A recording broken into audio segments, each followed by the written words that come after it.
이재명 대통령 취임 뒤 두 번째로 열린 한일 정상회담에서 두 정상은 현재 한미일 협력이 무엇보다 중요하다고 입을 모아 강조했습니다. 그리고 저출산 고령화 등 사회 문제 해결을 위한 공동협의체 구성에도 합의했습니다. 취재기자 연결합니다.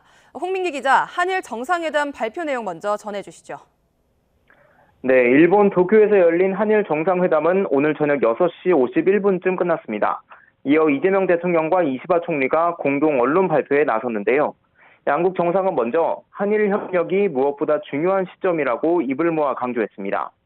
이 대통령은 두 나라가 사회, 문화 등 다양한 분야에서 서로에게 유익하고 도움이 되는 방향으로 협력할 수 있는 최적의 파트너라고 밝혔습니다. 또 급변하는 정세 속에서 흔들림 없는 한미일 협력이 무엇보다 중요하다는 인식을 함께했다고 설명했는데요. 이시바 총리 역시 양국을 둘러싼 전략 환경이 어려워지는 가운데 한미일 3국 공조의 중요성이 더해지고 있다고 밝혔습니다.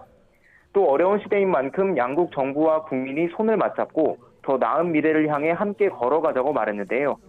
대통령실은 양 정상이 한반도의 완전한 비핵화와 항구적인 평화 구축에 대한 확고한 의지를 재확인했다고 밝혔습니다.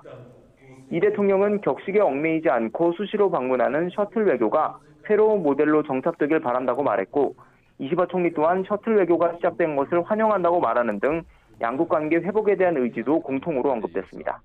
약 2개월 만에. 네, 양국 정상은 사회 문제에 공동 대응하기 위한 협의체 구성에도 합의했다고 하는데 자세하게 전해주시죠. 네, 두 나라가 저출산 고령화, 인구 급감, 또 지역 균형 발전 등 각종 사회 문제를 공통으로 겪고 있는 만큼 이에 공동 대응하자는 건데요. 이 대통령은 두 나라가 정책 경험을 공유하고 해결 방안을 함께 모색하자고 밝혔고, 이시바 총리 또한 공동 과제에 대해 양국이 서로 지혜를 공유하고 협력하자고 말했습니다. 두 정상은 또 경제 분야에서는 수소와 인공지능 등 미래 산업 협력을 추진해 나가기로 합의했습니다. 1200만 명에 달하는 인적 교류 시대를 맞아 서로의 문화를 체험하는 기회를 넓히기 위해 워킹 홀리데이 참여 횟수 확대에도 뜻을 모았다고 밝혔습니다.